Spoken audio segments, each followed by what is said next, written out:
आज जो है सो हम लोग देख रहे हैं मॉडल पेपर 2026 के क्वेश्चन नंबर 14। ठीक है, ध्यान देना। क्वेश्चन कह रहा है वह समांतर श्रेणी ज्ञात करें जिसका तीसरा पद 5 और सातवां पद क्या है 9 है। तीसरा पद 5 है और सातवां पद क्या है बच्चों 9 है। ध्यान दीजिएगा। हम सबसे पहले इसके सॉल्यूशन में क्या करते हैं, ऐसा मान लेते हैं कि एपी का जो प्रथम पद है वो क्या है ए है और इसका सार्वंतर क्या है डी। एपी का कोई एपी होगा तो उसका प्रथम पद होगा और उसका सार्वंतर होगा। हमने उसके प्रथम पद को क्या मान लिया ए और सार्वंतर को क्या मान लिया डी। अब प्रश्न से कह रहा था कि तीसरा पद क्या है 5, तो हमने लिख लिया तीसरा पद प्रश्न से 5 और तीसरे पद को सूचित किससे करते हैं T3 से। तो T3 का वैल्यू कितना है 5 और T3 का फॉर्मूला क्या होता है A+2D, इसकी वैल्यू 5। इस सब पूरे में क्वेश्चंस में A की मान नहीं मालूम है और D का भी मान मालूम नहीं है, इसे हम क्या मान लिए समीकरण नंबर 1। आगे बढ़ते हैं। फिर कह रहा है सातवां पद क्या है 9, तो हमने सातवां पद क्या लिखा 9। तो सातवें पद को सूचित किससे करेंगे T7 और T7 का फॉर्मूला क्या होता है A+6। हमें कुछ भी मालूम नहीं है, ना तो A ना ही D, इसे हमने क्या मान लिया समीकरण। और समीकरण 2 में से एक को क्या कर लेते हैं माइनस कर लेते हैं। तो हमने क्या लिखा समीकरण 2 - 1। क्लियर है। अब समीकरण 2 हमारे पास है क्या A+6D = 9 और समीकरण 1 क्या है A+2D = 5। हम दोनों को घटाते हैं तो चिन्ह का क्या होगा परिवर्तन होगा, प्लस है तो माइनस, प्लस है तो माइनस, प्लस है तो माइनस। ए और ए क्या हो गया कट गया।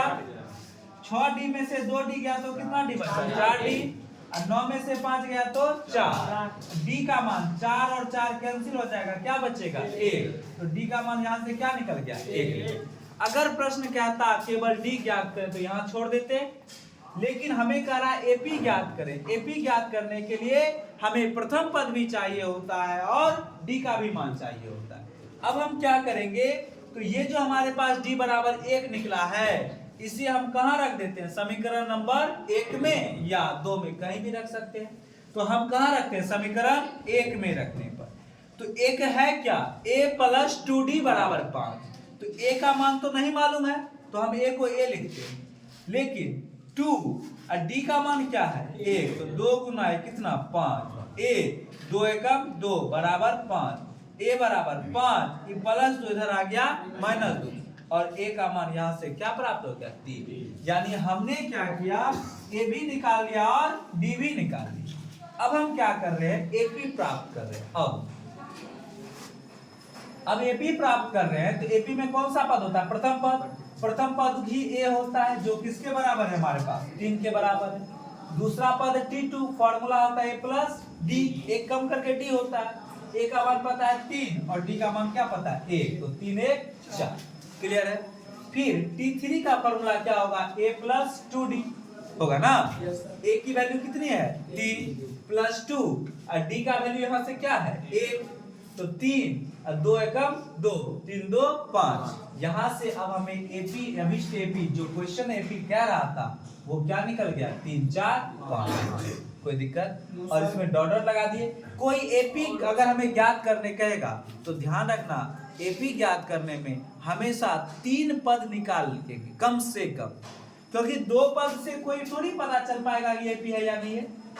हमारे पास अब 3 पद है 2 8 और 14 है, तब पता चलेगा कि 8 में से जब हम 2 को घटाते हैं, ध्यान इधर 8 में से 2 को घटाए कितना प्राप्त हुआ 14 6 और 14 में से 8 को घटाए कितना हुआ 6। तो 3 पद मालूम रहेगा तब हम प्राप्त कर सकते हैं। ये एपी में है लेकिन 2 8 और 10 है, तो 8 में से 2 को घटाए 6 और 10 में से 8 को घटाए तो 2, या एपी में नहीं। तो किसी एपी को ज्ञात करने अगर कहेगा तो कम से कम कितनी पद होनी चाहिए 3। अधिक से अधिक जो भी पद हो जाए, लेकिन 3 पद के बाद ही हम क्या करेंगे 3 पद निकालेंगे और आगे डॉट डॉट लगा देंगे, क्योंकि एपी के सारे पद को तो ज्ञात नहीं किया जा सकता है।